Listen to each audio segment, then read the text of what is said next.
अभी पीछे आपने पढ़ा था कि जब हम वैद्युत द्विध्रुव को वैद्युत क्षेत्र में रखते हैं तो उस पर बल लगता है और वो घूम जाता है, अर्थात उस पर कार्य होता है। और हम लोग ये भी जानते हैं कि जहाँ कार्य होगा वहाँ ऊर्जा भी होगी। अब चूंकि वो ऊर्जा यहाँ पर द्विध्रुव की स्थिति में परिवर्तन के कारण प्राप्त हो रही है, इसलिए ऐसी ऊर्जा को हम स्थितिज ऊर्जा कहेंगे। तो अब हम अध्ययन करना चाहते हैं कि किसी वैद्युत द्विध्रुव की स्थितिज ऊर्जा क्या होगी। अब प्रश्न यह है कि उसे हमने वैद्युत क्षेत्र में रखा है, तो प्रश्न यह है कि वो पहले क्या उस पर ऊर्जा नहीं थी, पहले वो कहाँ से आया है। तो इसलिए हम उसको ऐसी जगह से कल्पना करेंगे जहाँ उस पर पहले से ना कोई कार्य हुआ हो, ना कोई ऊर्जा वहाँ उस पर संचित हुई हो। और ये तभी संभव हो सकता है जब वहाँ द्विध्रुव के आवेशों पे बल न लगे। बल तभी नहीं लग सकता है जब वहाँ वैद्युत क्षेत्र ना हो। ऐसी जगह कहाँ हो सकती है, बहुत दूर हो सकती है जहाँ वैद्युत क्षेत्र का प्रभाव न रहे। ऐसी दूर जगह को हम अनंत कहते हैं।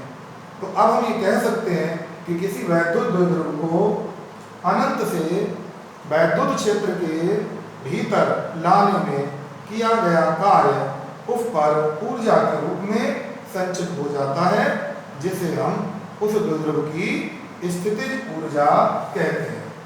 अब बात आती है कि इस स्थितिज ऊर्जा का मान क्या होगा। तो हम कल्पना कर लेते हैं कि हमारे पास एक वैद्युत क्षेत्र है E और एक वैद्युत द्विध्रुव है AB,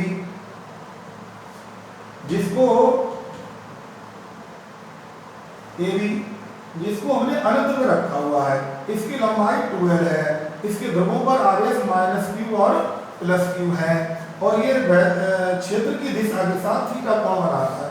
वहाँ क्षेत्र नहीं है पर उससे बहुत दूर एक वैद्युत क्षेत्र है E, उसके डायरेक्शन से थीटा कोण को मान लेते रखा है। अब हम इसको लाएं यहाँ तक, क्षेत्र तक।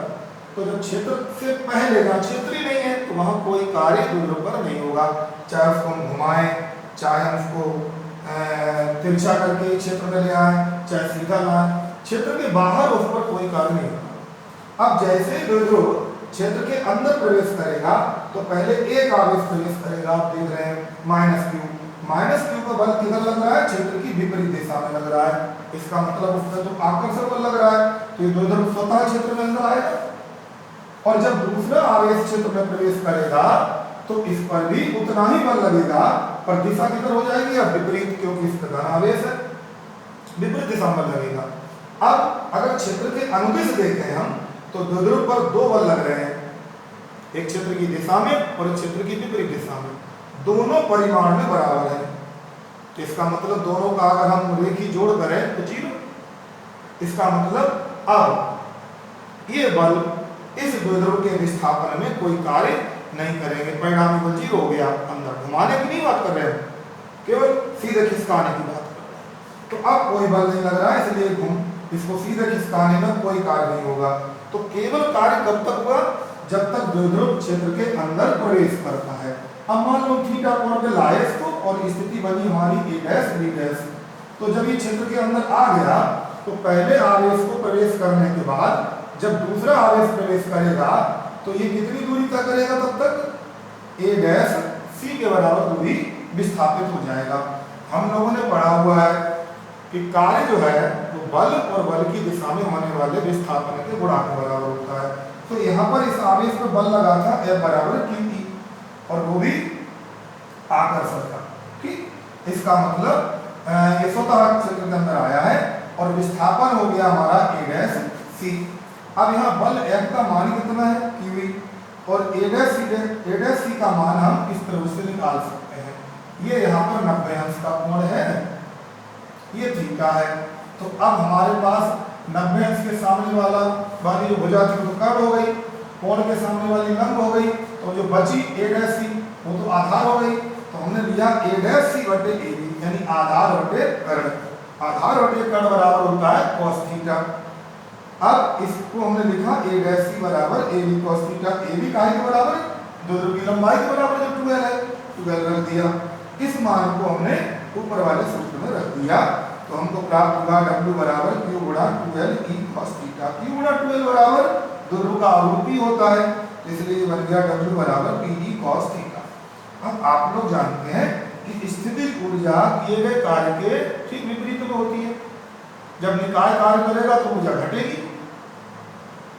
इसका मतलब ऊर्जा में कमी आएगी। कमी को हम ऋण चिन्ह से व्यक्त करेंगे तो U बराबर माइनस W हो जाता है, तब U बराबर हम लिखेंगे माइनस PD cos थीटा। अब आपने पढ़ा कि अगर दो सदिश राशियां हैं उनका डॉट गुणा करें A डॉट B, तो A भी cos थीटा होता है। अब आप जानते हो कि यहाँ पर P भी सदिश राशि है और E भी सदिश राशि है और यहाँ cos थीटा भी है, इसलिए इसे लिखेंगे U बराबर माइनस P डॉट E। इसका अर्थ होगा वैद्युत द्विध्रुव की स्थितिज ऊर्जा उसके द्विध्रुव आघूर्ण P तथा उसे जहां रखा गया है वैद्युत क्षेत्र में उसकी तीव्रता E के डॉट गुणनफल के बराबर होती है, यानी अदिश गुणनफल के बराबर होती है। अब हम कुछ कंडीशन पर विचार करते हैं। मान लो ये पहले से ही क्षेत्र के समानांतर लाया जाता द्विध्रुव, तो थीटा की वैल्यू तो 0 अंश होती, तब cos थीटा बराबर cos 0 और इसका मान कितना होता, 1 होता है यहाँ पर 1। अब हमने इस एक मान को रख दिया तो U का मान मैक्सिमम हमको प्राप्त हुआ कितना, माइनस PE। अब हमने कहा नहीं, हम तो लंबवत लाते हैं इसको। जब लंबवत लाएंगे तो दोनों आवेश एक साथ क्षेत्र में प्रवेश करेंगे, एक साथ दोनों पर परिणामी बल 0 हो जाएगा, इसलिए कोई कार्य नहीं होगा, कोई स्थिति ऊर्जा नहीं होगी। तो सूत्र में भी देखिए थीटा बराबर 90 अंश रखेंगे, cos 90 का मान 0 होता है, इसलिए स्थिति ऊर्जा की बराबर 0 हो जाती है।